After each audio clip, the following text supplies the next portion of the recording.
Hello everyone, welcome back to Sharjil sir classes. और कैसे हैं आप लोग? मुझे पूरी उम्मीद है आप लोग बहुत बढ़िया होंगे, बहुत अच्छे होंगे, पढ़ाई कर रहे होंगे घर पे। अब टॉपिक स्टार्ट करने से पहले आपको एक काम करना है। क्या काम करना है कि चैनल को सब्सक्राइब कर लें और बेल आइकन को भी दबा दें। तो चलिए अब टॉपिक अपना स्टार्ट करते हैं। अब हम बात करने वाले हैं मोलैरिटी की। अब तक हमने डिस्कस क्या कर लिया था? अब तक हमने कंसंट्रेशन में परसेंटेज कंपोजिशन और पीपीएम डिस्कस कर लिया था। आज हम डिस्कस करेंगे molarity, normality, molality, mole fraction. तो चलिए जानते हैं कि मोलैरिटी होता क्या है। तो सुनो ध्यान से, ये होता है आपका number of moles of solute dissolve in per litre of a solution. एक लीटर में कितने सॉल्यूट के मोल्स डाले गए हैं उसको हम मोलैरिटी बोलते हैं। अब तक हमने मास में डिस्कस किया था, अब हम बात कर रहे हैं मोल्स में कि सॉल्यूशन में कितने सॉल्यूट के मोल्स ऐड किए गए हैं। और मोल्स क्या होता है यह आपको हमने अच्छे से सिखा रखा है एटम्स एंड मॉलिक्यूल्स में। अगर वो नहीं देखा है तो वो आप देखें पहले, उसके बाद इसको देखें, वरना यहाँ पर भी हम आपको बता देंगे कि मोल्स एक्चुअल में होते क्या हैं। तो ध्यान से देखो आप, क्या था ये? अच्छा, इसको जानने से पहले एक बात याद रखो। अगर मैंने यहाँ पर लिखा आपका, हम बात करते हैं सॉल्यूट, गिवन मास हो जाएगा, गिवन मास मतलब W, W भी मतलब mass of solute solvent, B solute और A आपका था सॉल्वेंट। गिवन W भी मतलब given mass of solute, WA मतलब गिवन मास ऑफ सॉल्वेंट। ऐसे हम बात करें मोलर मास की, मोलर मास तो बेटा M भी हो जाएगा आपका molar mass of solute, MA आपका हो जाएगा मोलर मास ऑफ सॉल्वेंट। हम बात करें वॉल्यूम की तो V भी आपका हो जाएगा volume of solute, VA volume of solvent. हम बात करें मोल्स की तो N भी, स्मॉल n भी moles of solute, NA moles of solvent. तो इतनी बात क्लियर हो गई आपके कि मोल्स ऑफ सॉल्यूट क्या होगा। इन सिंबल का मतलब आपके समझ में आ गया तो बहुत अच्छी बात है। अब हम डिस्कस करेंगे इसके आगे आपका कि मोलैरिटी होती क्या है। ये लिख लो ताकि याद रहे आपको। तो बेटा समझते हैं अब मोलैरिटी के बारे में। तो ध्यान से देखो, it is defined as, it is defined as number of moles of solute, number of moles of solute dissolved in per liter of a solution। एक लीटर सोल्यूशन में कितने सॉल्यूट के मोल डिसॉल्व करे गए हैं उसको हम क्या बोलेंगे? उसको हम बोलेंगे मोलैरिटी। तो मोलैरिटी आपका हो जाएगा कैपिटल M से करेंगे, ये होगा आपका number of mole, number of mole of solute, number of moles of solute upon volume of solution, volume of solution in litre. ठीक है बेटा, ध्यान रखना, volume of solution in litre. हमने क्या देखा? नंबर ऑफ मोल्स मतलब capital N, number of moles of solute हैं तो NB, स्मॉल nb। ठीक है बेटा, और वॉल्यूम आपका volume of solution in litre. इतनी बात समझ में आ गई आपके? तो मोलैरिटी का फॉर्मूला क्या बन गया आपका? मोलैरिटी आपका हो गया number of moles of solute upon volume of solution. Clear? इतना लिख लो, ये रब करते हैं हम। अब ध्यान से देखो बेटा, इधर समझने वाली बात है, आपको पहले भी बता रखा है फिर बता दे रहे हैं हम कि मोल्स क्या होते हैं। मोल्स होते हैं गिवन मास अपॉन मोलर मास। अगर मोल्स ऑफ सॉल्यूट है तो यहाँ क्या लिखोगे? Given mass of solute, molar mass of solute, given mass of solute upon molar mass of solute. अब इसको NB को यहाँ रख दो आप, तो ये हो जाएगा आपका NB इजिकल टू आपका हो जाएगा, ये मोलैरिटी आपका हो जाएगा WB upon MB into volume of solution in litre. ठीक है बेटा, volume of solution in litre. Clear? तो ये आपका हो गया मोलैरिटी का फॉर्मूला। इतनी बात समझ में आ गई बेटा? अब इसको हम यहां से रब करते हैं। अब ध्यान से देखिए आप, molarity is equal to WB upon MB into V in ml। अगर वॉल्यूम ml में है, सुन लो कान खोल के, अगर वॉल्यूम ml में है तो हम क्या करेंगे, इसको लीटर में कन्वर्ट करेंगे। कैसे करेंगे कन्वर्ट? 1000 से डिवाइड करके, डिवाइड कर दोगे 1000 पहुंच गया ऊपर। ठीक है बेटा जी। अगर आपका वॉल्यूम ml में है तो फॉर्मूला ये होगा, WB क्या था? Mass of solute. MB क्या था? Molar mass of solute. M क्या है? मोलैरिटी। V क्या है? वॉल्यूम। अगर वॉल्यूम ml में है तो 1000 से मल्टीप्लाई करोगे ऊपर, और अगर वॉल्यूम लीटर में है तो एज इट इज छोड़ दोगे। यूनिट क्या हो जाएंगे इसके? ऊपर मोल, नीचे लीटर। तो इसके यूनिट होगा बेटा, यूनिट होगा इसके मोल पर लीटर, मोल अपॉन लीटर, ये इसके यूनिट हो गए। और जिसमें भी वॉल्यूम आता है वो क्या होता है? Temperature dependent. तो ये क्या था आपका? ये था आपका टेम्परेचर डिपेंडेंट, टेम्परेचर, ये आपका टेम्परेचर डिपेंडेंट था। तो याद रखना, मोलैरिटी था temperature dependent, value of molarity change with change in temperature. इतनी कहानी समझ में आ गई? ठीक है, ये रब करते हैं, कुछ क्वेश्चन देखते हैं अब इस पर। बेटा ये बात आप याद रखें, जो चीज़ आपको बताई गई है बहुत सिंपल सी बात है, ये सब आपको पता होना चाहिए। अब ध्यान से देखो, क्वेश्चन है आपका, क्वेश्चन क्या है? क्वेश्चन कुछ ये है आपका, 40 ग्राम NaOH dissolve in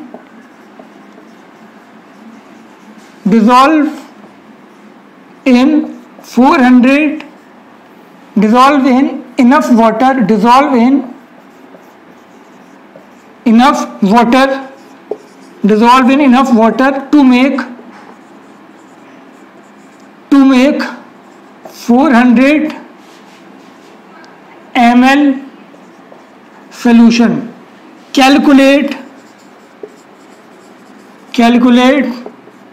its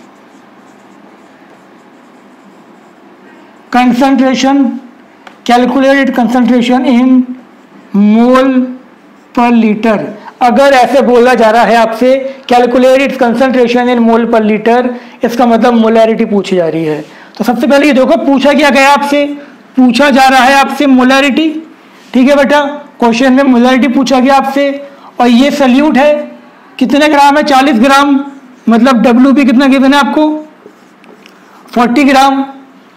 अब मोलर मास निकालना है आपको। मोलर मास सोडियम का कितना होता है बेटा? 23, ऑक्सीजन का 16, हाइड्रोजन का 1, कितना हो गया? ये भी 40 हो गया।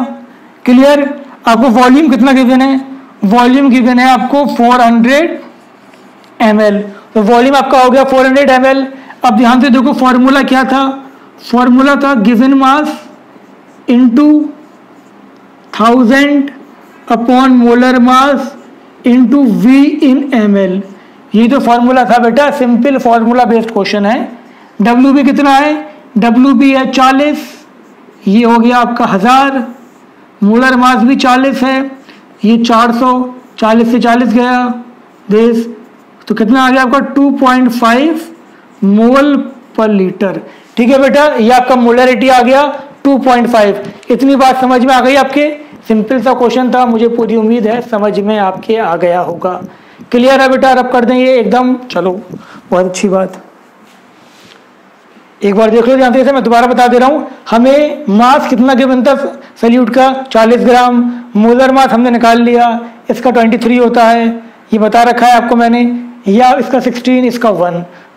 ठीक है, और फॉर्मूला ये है आपका, वॉल्यूम क्वेश्चन में गिवन है, सिंपल। नेक्स्ट क्वेश्चन की हम बात करते हैं इसके अंदर। नेक्स्ट क्वेश्चन है आपका, क्वेश्चन देखो बेटा नेक्स्ट।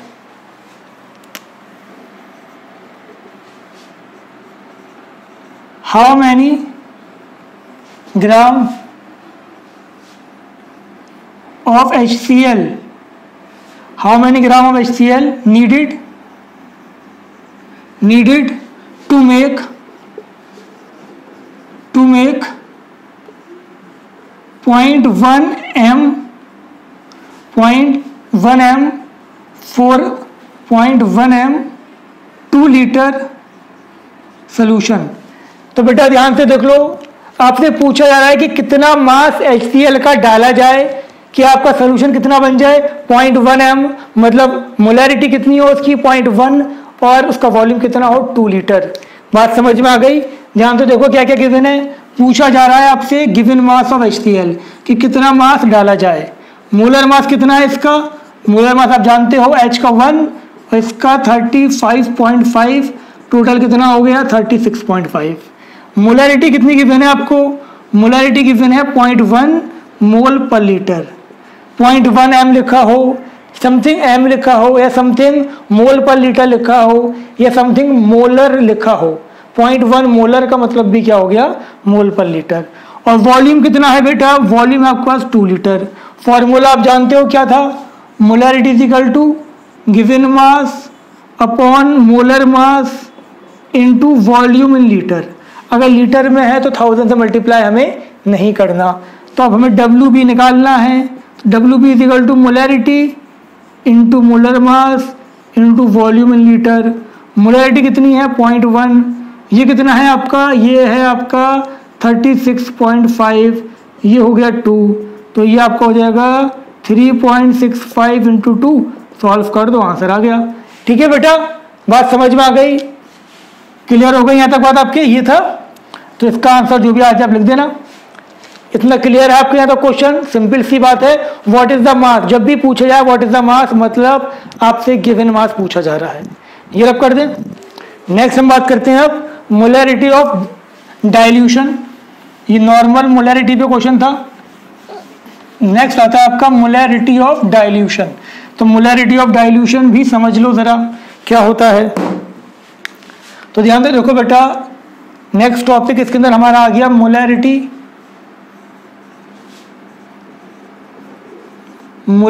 ऑफ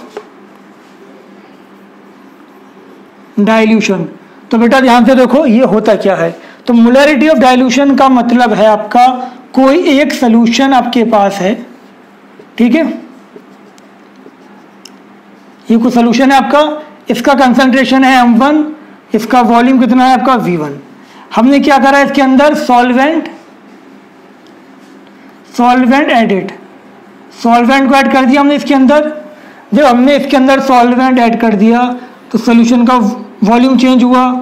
अब सॉल्यूशन चेंज हो गया, कंसंट्रेशन m2 हो गया, वॉल्यूम v2 हो गया। ठीक है बेटा, कंसंट्रेशन m2 और वॉल्यूम क्या हो गया इसका? आपका v2। और याद रखना एडिशन ऑफ सॉल्वेंट, किसी भी सॉल्यूशन में सॉल्वेंट का ऐड कर देना, इसी को हम क्या बोलते हैं? डाइल्यूशन। एडिशन ऑफ सॉल्वेंट क्या होता है? डाइल्यूशन। क्लियर बेटा? अब हमने क्या देखा था? जो मोलैरिटी थी आपकी वो क्या था आपका? इनवर्सली प्रोपोर्शनल टू वॉल्यूम था। ठीक है, तो हमने क्या देखा? mv क्या हो गया? कांस्टेंट। इसको मैंने यहाँ कर दिया, ये 1 रह गया। mv क्या हो गया? कांस्टेंट। ये बात समझ में आ गई? बहुत अच्छी बात। नहीं आई तो कोई बात नहीं, मतलब एक बात ध्यान रखना है आपको, m1 v1 is equal to m2 v2। अब देखो, अगर तुमने वॉल्यूम बढ़ाया तो मोलैरिटी क्या हो जाएगी? कम हो जाएगी। इसमें कुछ ना कुछ इसकी कुछ ना कुछ मोलैरिटी थी, इसका कुछ ना कुछ वॉल्यूम था। अब मैंने सॉल्वेंट को बढ़ा दिया तो वॉल्यूम बढ़ गया, वॉल्यूम बढ़ेगा तो मोलैरिटी घटेगी, क्यों? इनवर्स रिलेशन था। लेकिन जो वैल्यू यहाँ थी पहले इन दोनों का मल्टीप्लिकेशन, वही वैल्यू यहाँ पर रहेगी। क्यों? क्योंकि आपका mv क्या था? कांस्टेंट था। mv कांस्टेंट था, इसीलिए अगर वॉल्यूम चेंज करोगे तो कंसंट्रेशन भी चेंज होगा, कंसंट्रेशन भी चेंज होगा, लेकिन दोनों का मल्टीप्लिकेशन कांस्टेंट रहेगा। क्यों कांस्टेंट रहेगा? चलो अब अच्छे से समझ ही लो। हमने क्या देखा था? Number of moles upon volume. तुम वॉल्यूम चेंज करोगे लेकिन नंबर ऑफ मोल्स तो वही रहेंगे। यहाँ पर मोल्स तो नहीं हमने निकाले, ना ही हमने मोल्स डाले इसके अंदर, तो मोल कांस्टेंट रहेंगे। सपोज पहले 10 मोल थे तो अब भी 10 ही रहेंगे इसके अंदर। तो चेंज कहाँ होगा? इसको ये बढ़ाओगे तो ये घटेगा, ये घटाओगे तो ये बढ़ेगा। ठीक है, तो इन दोनों का जो प्रोडक्ट रहेगा वो कांस्टेंट ही रहेगा। इसी को हम बोलते हैं molarity of dilution. m1 v1 is equal to m2 v2। ठीक है बेटा, ये रब कर दें। अब इस पर न्यूमेरिकल देखो कैसे बन सकता है आपका।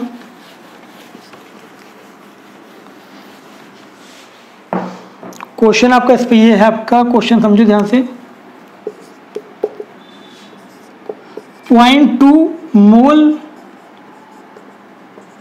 पर litre 400 ml solution is diluted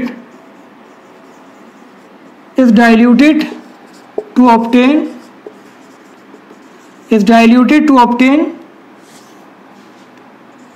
800 ml solution.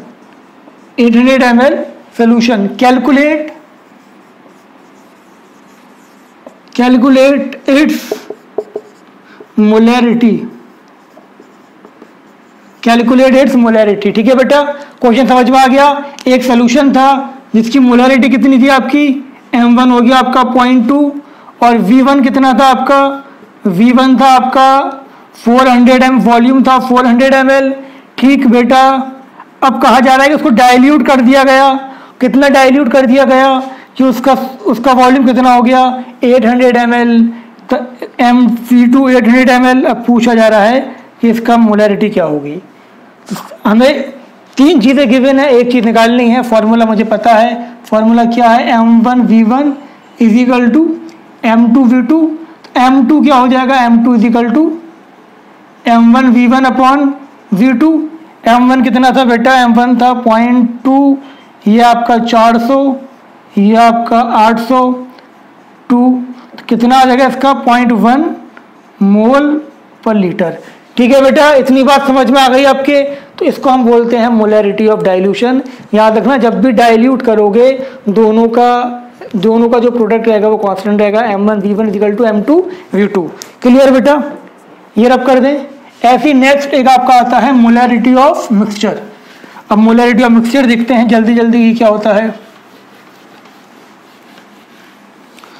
तो बेटा ध्यान से देखो, मोलैरिटी ऑफ मिक्सचर आपका होता है, मोलैरिटी ऑफ मिक्सचर होता है, ये होता है आपका, देखो तो वहाँ पर एक सोल्यूशन है ये, ठीक है बेटा, जिसका कंसंट्रेशन m1, वॉल्यूम v1। एक दूसरा सोल्यूशन है आपका जिसका कंसंट्रेशन m2, वॉल्यूम v2। इन दोनों को आपने मिला दिया एक साथ, ये आपका तीसरा सोल्यूशन बन गया m3v3। समझो ध्यान से, 2 सोल्यूशन को हमने एक साथ मिला दिया। ठीक है, अब हमें इसका कंसंट्रेशन निकालना है। पहले देखो v3 कितना होगा, v3 होगा v1 प्लस v2, ये तो होगा बेटा। जब दोनों को मिला दोगे v1 प्लस v2, ये v3 हो गया। अब m3 मुझे निकालना है, तो वो कैसे निकलेगा आपका m1v1 plus m2v2 is equal to m3v3। तो ये याद रखो, ये होता है आपका मोलैरिटी ऑफ मिक्सचर। अगर 2 या 2 से ज़्यादा को मिलाया जा रहा है, उन सबको मिला के फाइनल वाले के बराबर रख दो। ठीक है बेटा, m1v1 plus m2v2 equal to m3v3। m1 question में गिवन होगा, v1 क्वेश्चन में गिवन होगा, m2 क्वेश्चन में गिवन होगा, v2 क्वेश्चन में गिवन होगा, v3 आप निकाल लोगे, दोनों को प्लस करके m3 निकालना है, बस हो गया क्वेश्चन। ठीक है बेटा, क्वेश्चन देखो इस पर कैसा बनेगा, ये कॉपी कर लें आप लोग। तो इस पर न्यूमेरिकल्स कैसे आते हैं वो देख लें आप, एक एक न्यूमेरिकल्स सब पे बता दे रहे हैं आपको। तो न्यूमेरिकल्स आपका आ जाएगा, क्वेश्चन देखो बेटा, क्वेश्चन क्या कहता है, 0.2 m।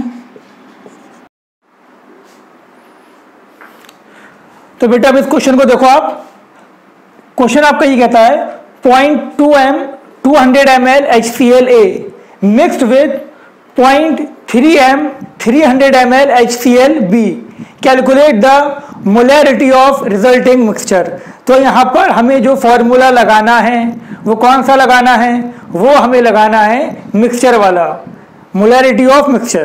तो अब ध्यान से देखें, हमें यहाँ पर m1 गिवन है, m1 कितना है हमारे पास, m1 है 0.2।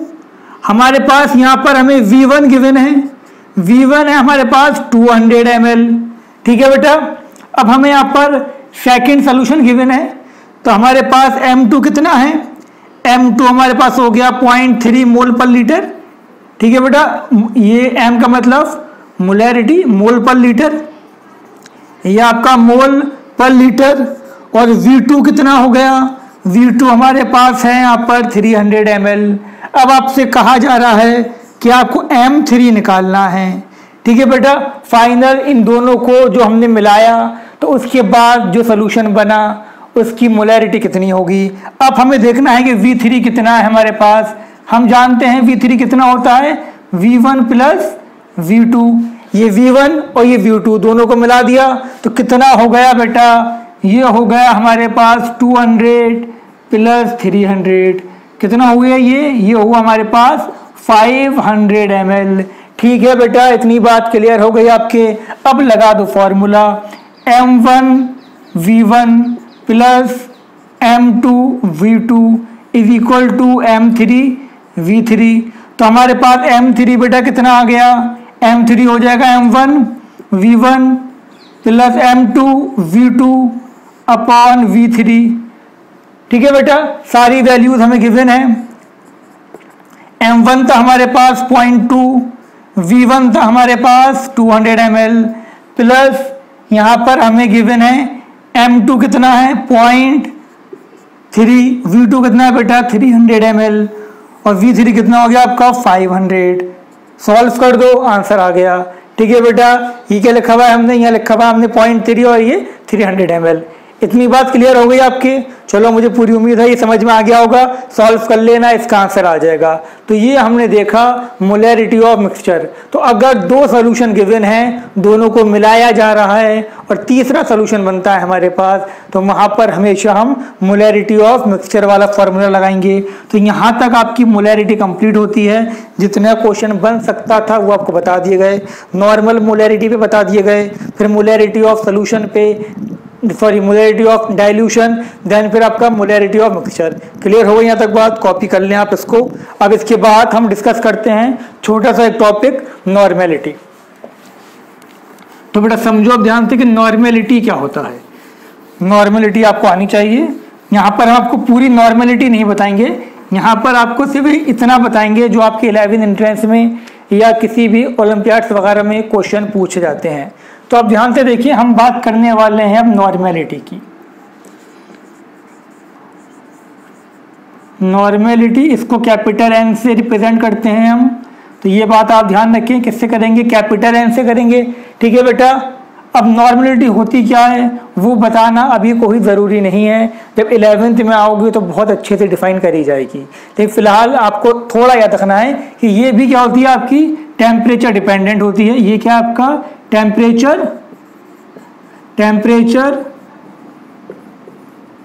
डिपेंडेंट। ठीक है बेटा, ये भी टेम्परेचर डिपेंडेंट होती है आपकी। ठीक है, और दूसरी बात, इसका एक फॉर्मूला आपको याद रखना है, normality is equal to molarity into n factor. बस ये बात आपको याद रखना है। इसका मतलब कि अगर आपको मोलैरिटी पता है और आपको एन फैक्टर पता है तो आप नॉर्मेलिटी भी निकाल सकते हो। इतनी बात समझ में आ गई। पहली बात क्या थी, नॉर्मेलिटी डिपेंड ऑन टेम्परेचर, और नॉर्मेलिटी आप डायरेक्ट मोलैरिटी की हेल्प से भी निकाल सकते हो। इतना क्लियर हो गया। अब कहोगे सर मोलैरिटी तो निकालना हमें आ गई, एन फैक्टर क्या वाला है। तो अब एन फैक्टर समझो, एन फैक्टर क्या होता है।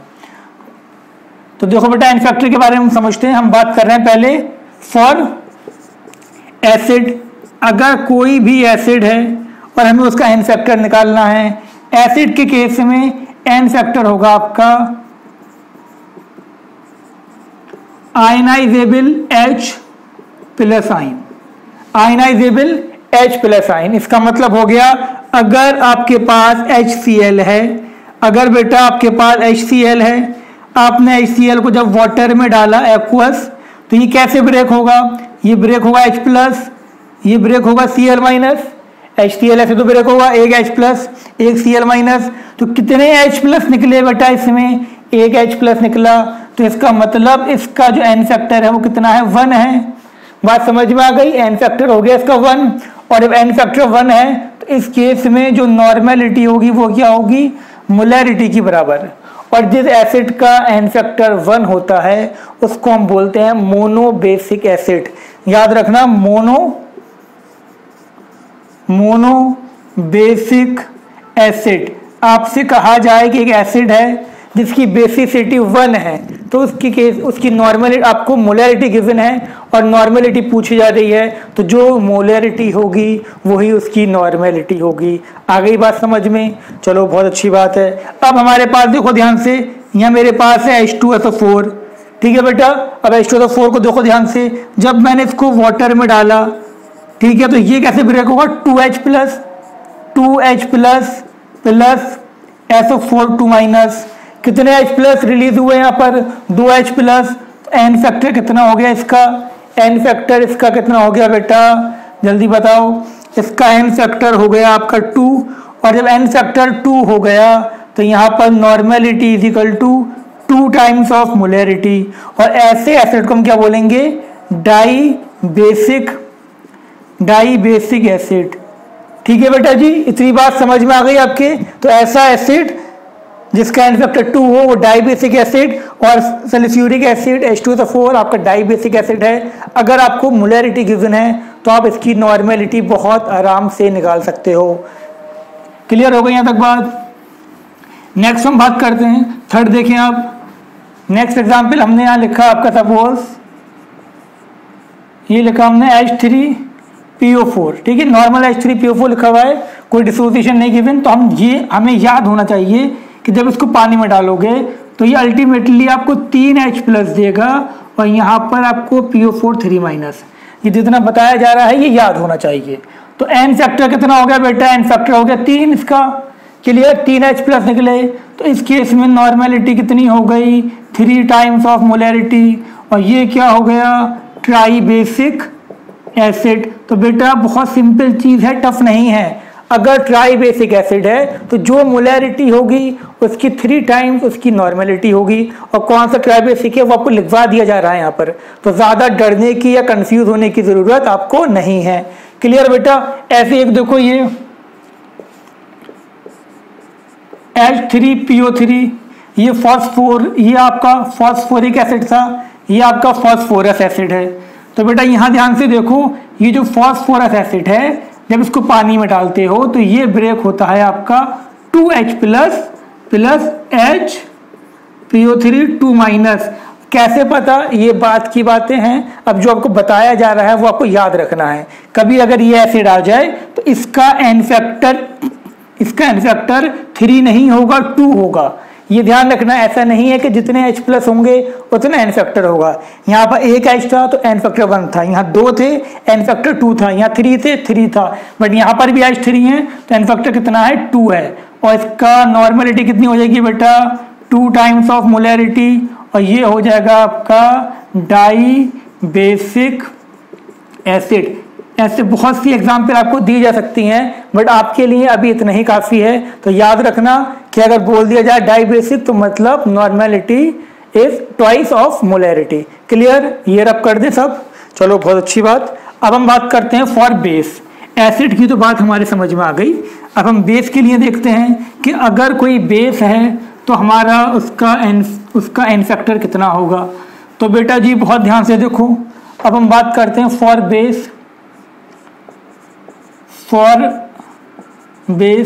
बेस के केस में आपका एन फैक्टर होगा नंबर ऑफ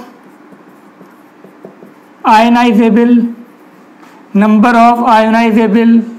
OH माइनस आइन। ठीक है बेटा? हम अगर एग्जाम्पल की हम बात करें, सपोज हमने यहाँ पर ले रखा है NaOH, इसको जब हम वाटर में डालेंगे तो ये ब्रेक होगा Na प्लस में प्लस OH माइनस में। क्लियर है बेटा? यहाँ तक बात याद रखना। ये एन फैक्टर कितना हो गया? 1 हो गया। नॉर्मेलिटी कितनी हो गई? नॉर्मेलिटी आपकी मोलैरिटी के बराबर हो गई, क्योंकि हम जानते हैं normality is equal to n factor into molarity. Clear? ऐसे हमने सेकंड एग्जांपल ली यहाँ पर आपका CaOH होल ट्वाइस। ये कैसे ब्रेक होगा बेटा? ये ब्रेक होगा आपका Ca2 प्लस 3OH माइनस और 2OH माइनस, OH2 थे यहाँ पर 2OH माइनस। अब बेटा ध्यान से देखो, एन फैक्टर कितना हो गया? 2, और नॉर्मेलिटी कितनी हो गई आपकी? 2 टाइम्स ऑफ मोलैरिटी। ऐसे एसिड को हम ऐसे बेस को हम बोलते हैं मोनो एसिडिक बेस। ठीक है बेटा? बेस की जो स्ट्रेंथ होती है वो एसिडिक में काउंट होती है और एसिड की बेसिसिटी में। तो मोनो एसिडिक बेस था, ये कैसा था बेटा, डाई एसिडिक बेस। इतनी बात आपकी क्लियर हो गई यहाँ तक? क्लियर। ऐसे हमने यहाँ अगर ले लिया AlOH होल थ्राइस, इसको हम लोगों ने वाटर में डाला तो बेटा ये ब्रेक होगा Al3 प्लस 3OH माइनस। कितने OH निकले? 3, N फैक्टर हो गया 3, नॉर्मेलिटी हो गई 3 टाइम्स ऑफ मोलैरिटी। इतनी बात क्लियर हो गई बेटा आपके, 3 टाइम्स ऑफ मोलैरिटी। और ये क्या हो गया आपका, ट्राई एसिडिक बेस। उम्मीद करता हूँ ये बात आपके समझ में आ गई होगी। अब ऐसे ही अगर हमें सॉल्ट गिवन है, बेटा जी ये कॉपी कर लो। अब ऐसे ही अगर हमें सॉल्ट गिवन है तो सॉल्ट का कैसे निकालेंगे वो भी आप समझ लें बहुत अच्छे से। तो बेटा ध्यान से देखो, फॉर सॉल्ट के केस में जो एन फैक्टर होगा ये होगा टोटल चार्ज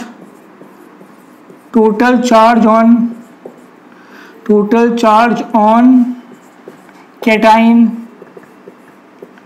और A9. Total charge on cation और anion.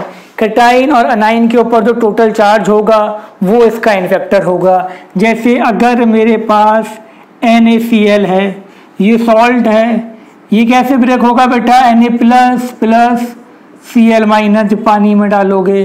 Clear.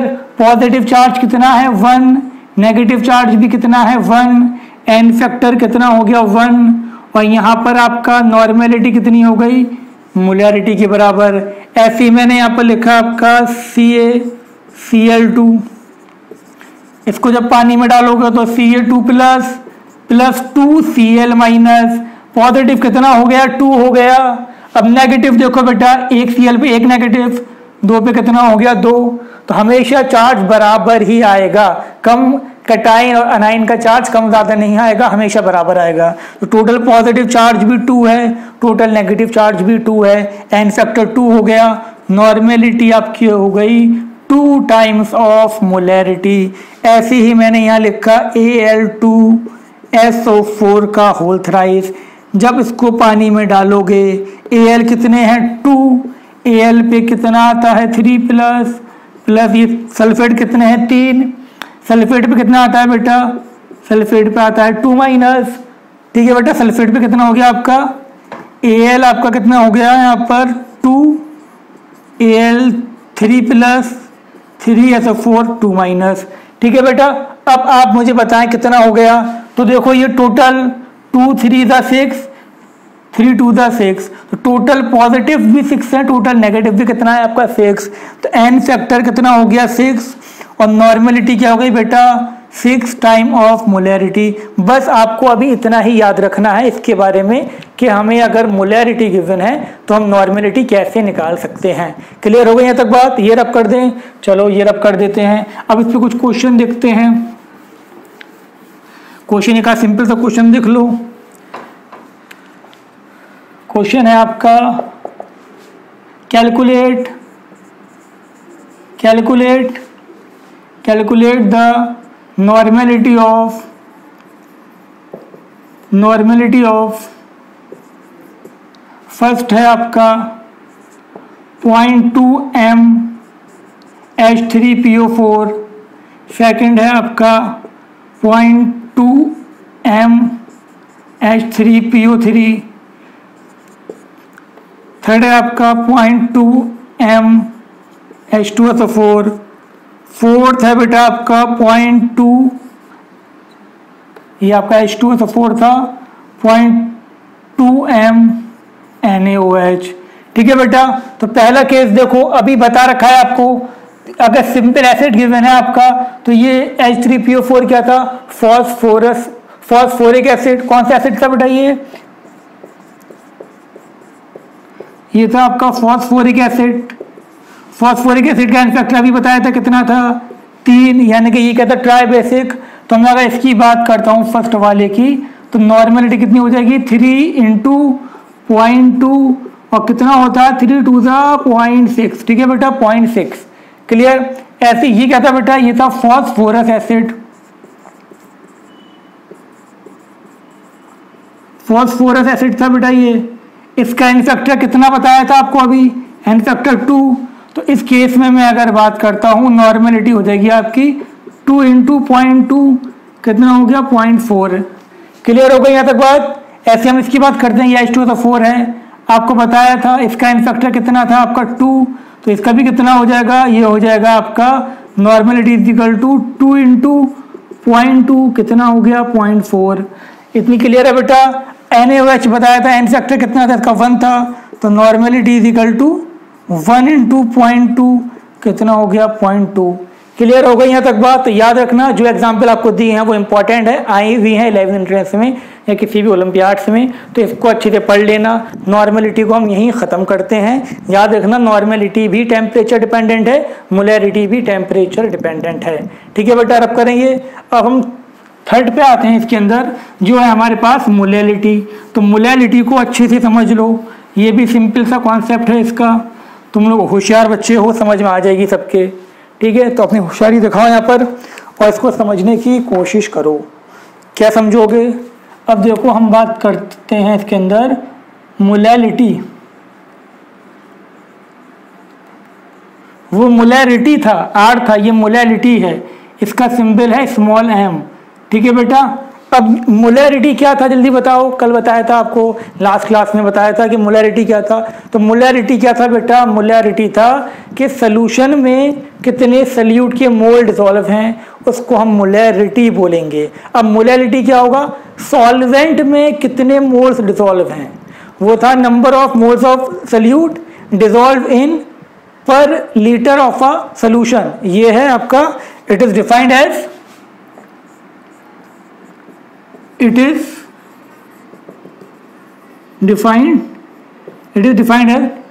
defined as number of moles of solute,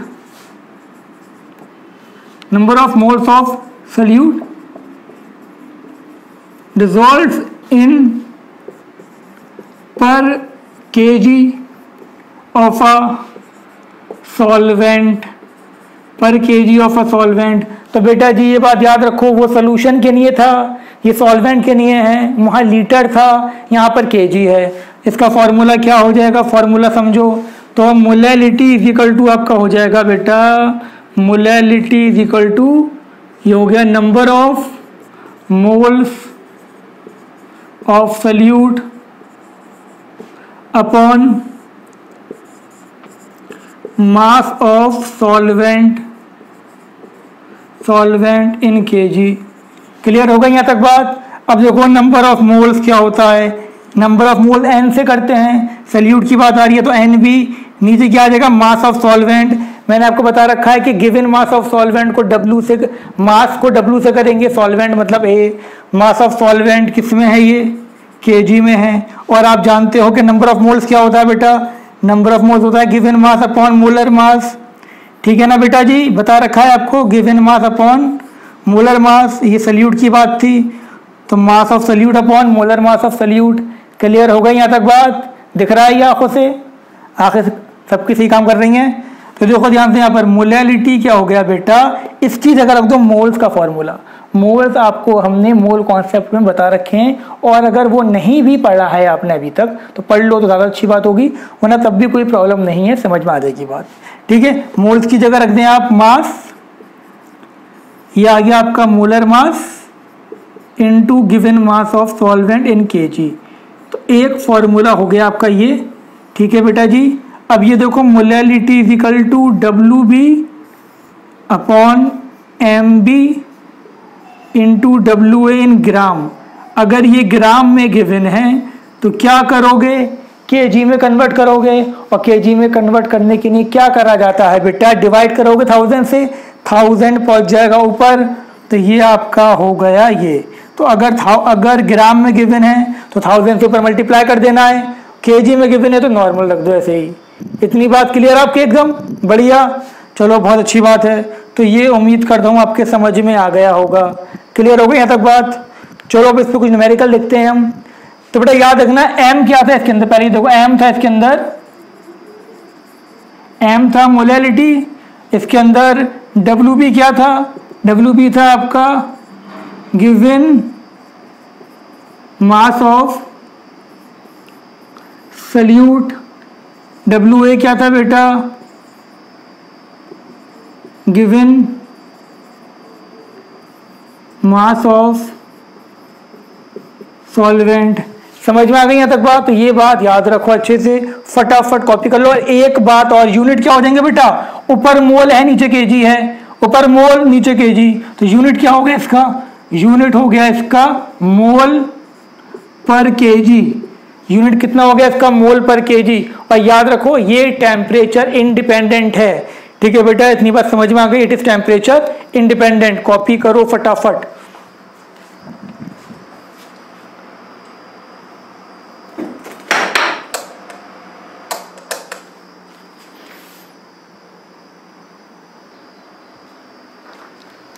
बेटा आप क्वेश्चन देख लो, ये ध्यान से। क्वेश्चन क्या कह रहा है आपका, 3.65 gram of HCl dissolve in 500 gram water, calculate its molality.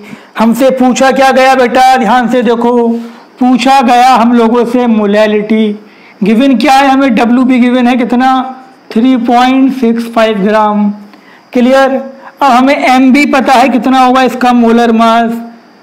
Hydrogen का कितना होता है 1, क्लोरीन का कितना होता है, क्लोरीन का होता है आपका 35.5, टोटल कितना हो गया 36.5 ग्राम पर मोल होता है ये। ठीक है बेटा।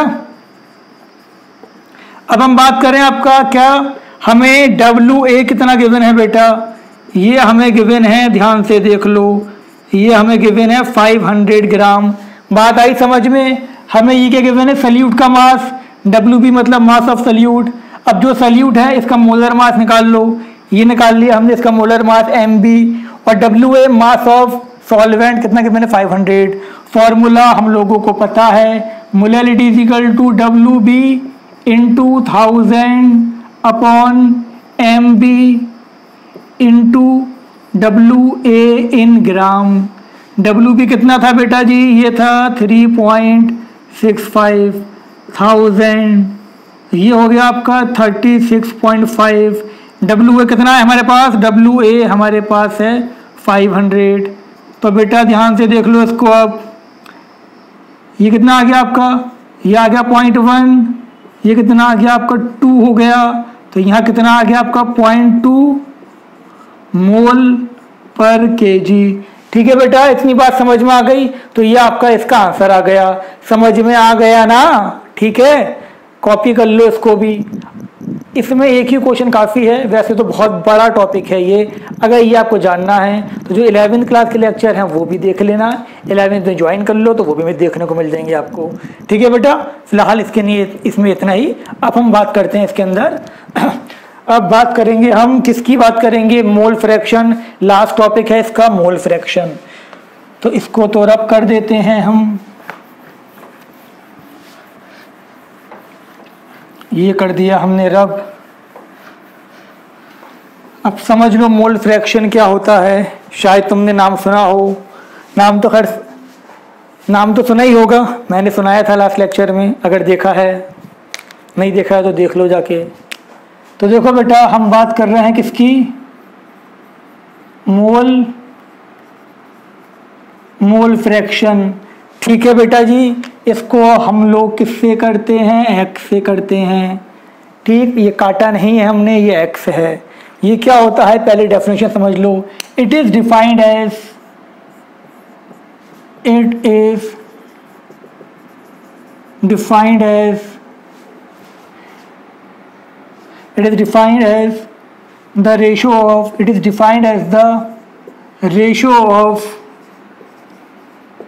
the ratio of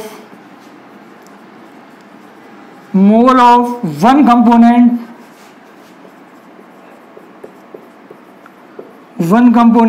to the total mole of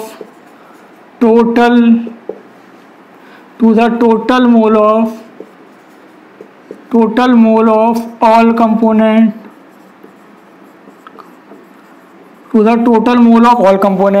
तो ध्यान से देखो, अगर मेरे पास एक सॉल्यूशन है, इसमें मेरे पास मोल्स ऑफ ए हैं, मोल्स ऑफ बी हैं, मोल्स ऑफ सी हैं। ठीक है बेटा, अब हमें निकालना है कि ए के मोल का फ्रैक्शन क्या है, बी के मोल का फ्रैक्शन क्या है। तो याद रखो, हमने पता है मोल फ्रैक्शन क्या होता है आपका, मोल ऑफ वन कंपोनेंट। ठीक है बेटा, इतनी अंग्रेजी तो आती होगी, डेफिनेशन समझ में आ रही होगी। It is defined as the ratio of mole of one component to the total mole, total mole of all component, component. ठीक है बेटा जी, अब तुम्हें अगर मोल फ्रैक्शन ऑफ ए निकालना है तो कैसे निकालोगे बेटा, यहाँ रखोगे मोल्स ऑफ ए, नीचे आपका आ जाएगा moles of A plus moles of B plus moles of C, जितने भी हो। हमने वहाँ एग्जाम्पल 3 के लिए भी है तो ये हो गया क्लियर। तो मोल ये आ गया। आपको निकालना है मोल फ्रैक्शन ऑफ बी, ऊपर क्या रखोगे मोल्स ऑफ बी, ये moles of A B plus moles of C, ये आपका आ गया तीसरा सेकंड। क्लियर। अब तुम्हें निकालना क्या है, मोल फ्रैक्शन ऑफ सी निकालना है। तो मोल फ्रैक्शन ऑफ सी बेटा जी कैसे निकालोगे, कहाँ लिखें, इसको रब कर देते हैं। तो मोल फ्रैक्शन ऑफ सी कितना हो जाएगा बेटा, ये हो जाएगा आपका moles of C upon moles of A plus moles of B plus moles of C, ये आपका हो गया मोल फ्रैक्शन ऑफ सी। एक बात याद रखो, जितने भी कंपोनेंट होंगे, 2 हों 3 हों 4 हों 50 हों, सबका मोल फ्रैक्शन का सम, सबके मोल फ्रैक्शन का सम कितना होगा, हमेशा 1 होगा। ठीक है, sum of mole fraction of all component is always unity, is always 1, हमेशा 1 होगा। तुम्हें अगर 2 का पता है तो तुम सी वाला ऐसे भी निकाल सकते थे, 1 minus mole fraction of A plus mole fraction of B. ठीक है बेटा जी, बात समझ में आ गई। 2 होंगे तो 2 का 1 के बराबर होगा, 3 होंगे तो 3 का 1 के बराबर होगा। क्लियर हो गई यहाँ तक बात, रब कर दें ये पूरा। चलो बहुत अच्छी बात, कॉपी कर लो फटाफट। एक छोटा सा न्यूमेरिकल देख लेते हैं इस पे, फिर टॉपिक को हम वाइंड अप करते हैं इसको।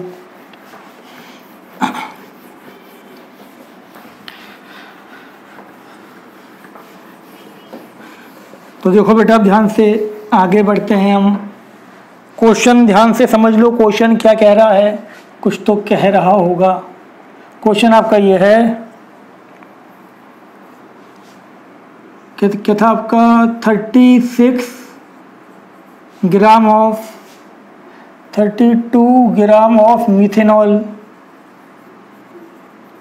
मिथेनॉल फॉर्मूला क्या है, CH3OH mixed with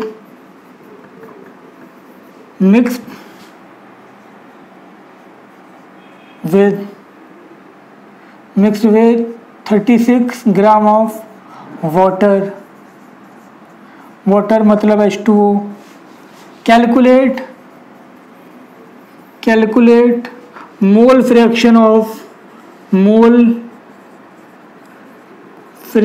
of both component. बेटा बात समझ में आ गई कि एक सलूशन है जिसमें आपका वाटर भी है और अल्कोहल भी है। ठीक है, मिथेनॉल। क्लियर। अब क्या करना है, मोल फ्रैक्शन निकालना है। मोल फ्रैक्शन के लिए पहले क्या निकालना पड़ेगा, पहले हमें निकालना पड़ेगा मोल।